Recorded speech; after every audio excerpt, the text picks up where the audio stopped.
What's up, my guys? Welcome back to the Wrestling Report Card. It's your boy Cody. Today we're going to be reviewing and going over the Elimination Chamber that happened earlier on in Saudi Arabia. First things first though, I got some exciting news to tell you guys.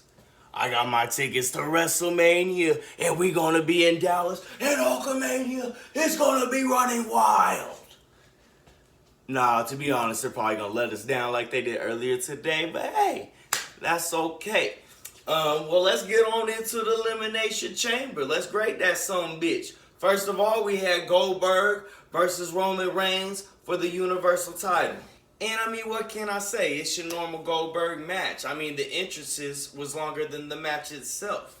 Anyways, the guys get to the ring. It's a slow build to start. They go outside of the ring. They come back inside of the ring. And then Goldberg hits a spear out of nowhere. After that, he lets Roman get up. Goldberg's going to hit another spear. And then Roman counters with a modified rock bottom. Who, you know, him and The Rock are related. So everybody's speculating who might be there. But anyways, we move on. Roman then hits a Superman punch, which sets him up for his own spear. So Roman does his little ooh, ah. He lets Goldberg gets up. As he's going for the spear, Goldberg spears him back. And then he goes to set up Roman for the jackhammer, to which Roman counters with the guillotine, and then he chokes Goldberg out. Overall, I'm going to give this a C+. Yeah, it sounded fun. It sounded exciting, but to be honest, it was very slow. I mean, Goldberg, he's just old. He's past his prime. And then as Roman was choking him out, it took like 17 minutes for him to choke him out. You know what I mean? Like, that should have been done way sooner. But I digress. And moving on, next up, we had the Women's Elimination Chamber match. And boy, I tell you what, these girls was not playing out here. They put on a show. To get us started, first off, Alexa Bliss came back. It was great to see her back in the ring. She showed up and had a swing in her pod, like a swing that she always bees on. Never seen that before. That was pretty cool. The match goes on, and to be honest, when Alexa Bliss, when her pod got released, oh my gosh, that crowd went wild. I mean, we were all ready for her to come back.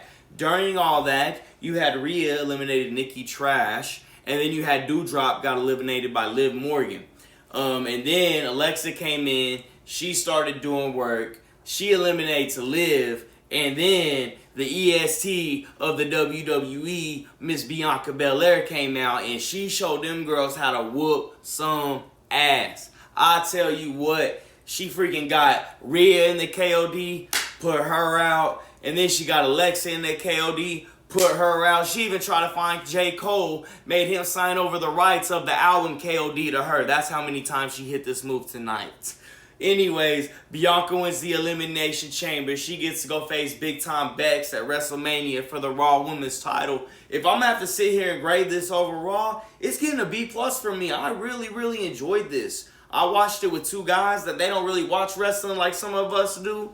And they said that was their favorite match of the night. And I got to say, I agree. And then from there, we go into our women's tag team match where we had Miss Ronda Rousey and Naomi going against Charlotte Flair, woo, and Sonya Deville.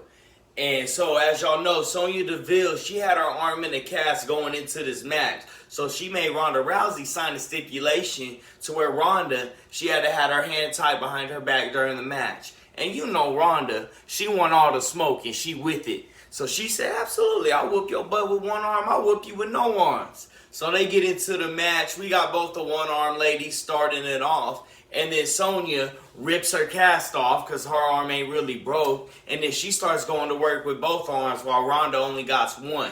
Sonya goes and tags in Charlotte. And Charlotte really zeroes in on the one arm that Ronda has. She's sitting there trying to break it. She's attacking it, doing this, doing that. So they cut off half of the ring. They keep Ronda over in their corner, which is smart tag team wrestling. But you know Ronda, ain't nobody about to hold her back. She finally breaks through and makes a much needed tag to Naomi. Hey, and being honest, Naomi came in and got off some pretty solid moves, and she was whooping some butt there for a minute. Well, I mean, until she got powerbombed by Charlotte. But whatever, you know. So Charlotte, she goes and tags in Sonya. Naomi, she goes and tags in Ronda, and Ronda looks pissed off. Like, she already looks pissed off when she has two hands, let alone she's got one hand tied behind her back. Oh, yeah, she wasn't playing. So Ronda comes in the ring. She hits her patented judo throw on Sonya, and then she gets her position to get an armbar. All this with one hand, reminds you. And then she starts looking over at Charlotte, and she letting Charlotte know she getting in the grill because, you know, her and Charlotte are going to go against each other at WrestleMania. She leans back. She makes Sonya tap out for the 1, 2, 3. The ladies get the W. Overall, if I'm going to sit here and grade the match, I'm going to give it a B, man. It was fun. It didn't go too long. The ladies all got to get some good moves off. And it was a great showing for Naomi, which y'all know I always love. Going into our next match, we had Drew McIntyre going against Madcap Moss in a Falls Count Anywhere match. First of all, to start the match, they had Baron Corbin and Madcap just jump in Drew McIntyre. Like, why not just schedule this as a handicap match? Why does WWE do this to us?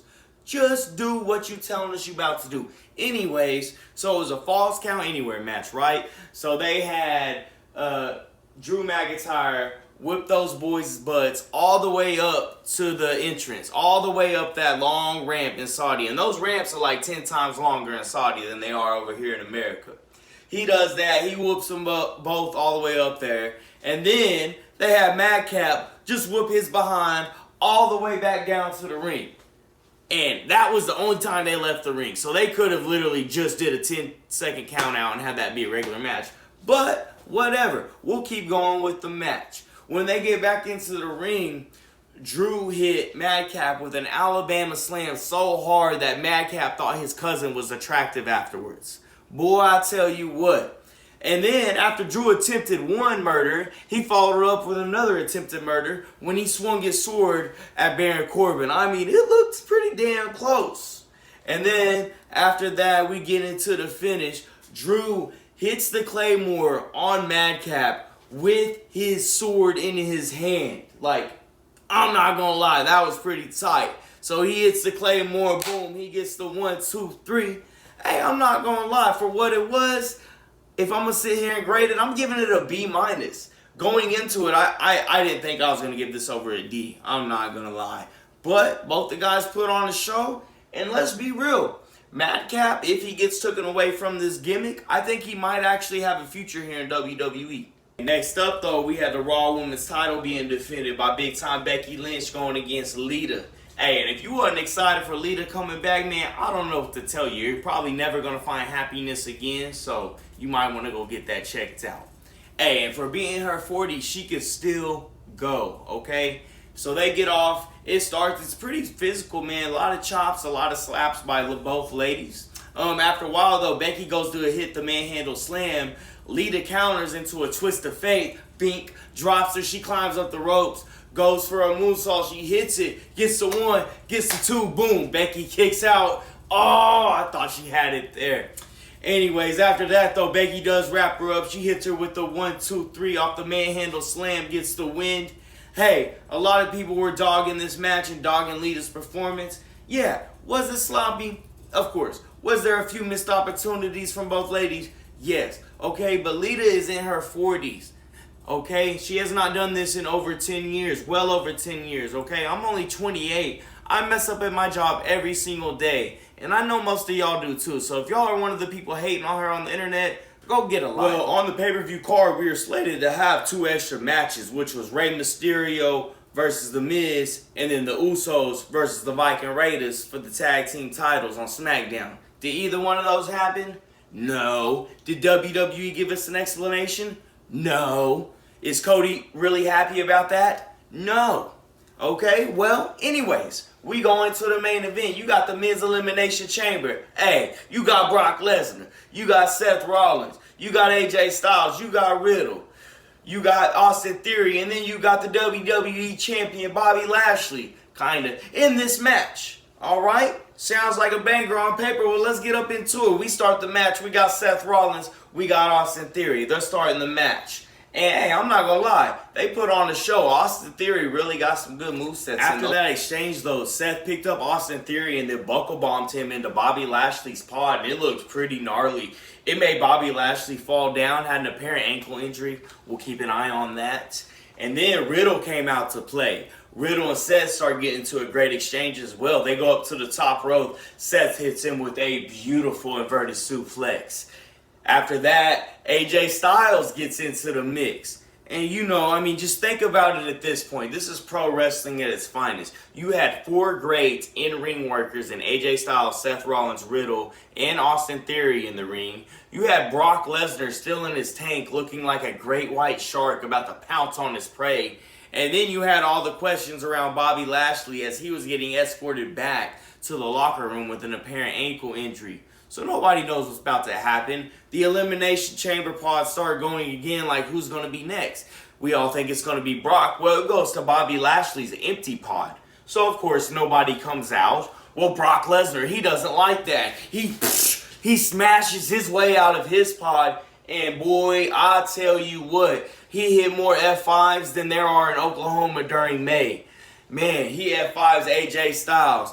He F5 Seth Rollins. He F5's Riddle. Gets the 1, 2, 3 on all those guys. And then it's just him and Austin Theory, the new kid on the block. Okay? He starts to beat the crap out of him. He's chasing him around the ring. Out of nowhere, Austin Theory hits him in the nuts. And then the kid's like, oh crap. I just hit Brock Lesnar in the nuts. He starts climbing the side of the chamber. Brock Lesnar catches him up there, stands him on top of one of the pods, which is probably 10 feet in the air, and then F5s him off of it. And then he goes down and gets the 1, 2, 3. Yeah, the match itself was great. If I'm going to sit here and grade it, I'm going to give it a B-.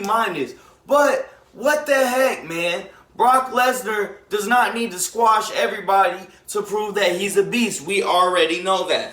And where's Bobby? Like, I know it protects him, but why did we even give Bobby the title back if we're just going to give it right back to Brock? We already took the title off Bobby in a bullcrap manner once. Why do it twice? Like, come on. Put some respect on my guy's name, man. That's Bobby Lashley. And yes, I like Brock Lesnar, but this happens every single time Brock Lesnar is in any type of Royal Rumble, Elimination Chamber, you name it. He squashes everybody and moves on. Like, come on. Love it or hate it, though, that does wrap up another episode of the Wrestling Report Card. Today we was reviewing the Elimination Chamber. Hey, we got all of our grades. Now let's enter them into the report card. After doing so, we came up with the final letter grade of a B-. Yes, a B-, man. Honestly, I thought this was going to be a lot better than what it was. I thought maybe we were going to get a little surprise, but we didn't. Very, very predictable in a lot of parts, but hey, we got Bianca winning the Elimination Chamber. She gets her title spot. We got a good spot for Naomi tonight. We got to take our wins with our losses. So, hey, I want to thank everybody for tuning in today. Once again, I'm Cody. This is the Wrestling Report Card. Please, if you have it in your hearts, if you aren't subscribed, please subscribe to the channel. Appreciate it. Peace out.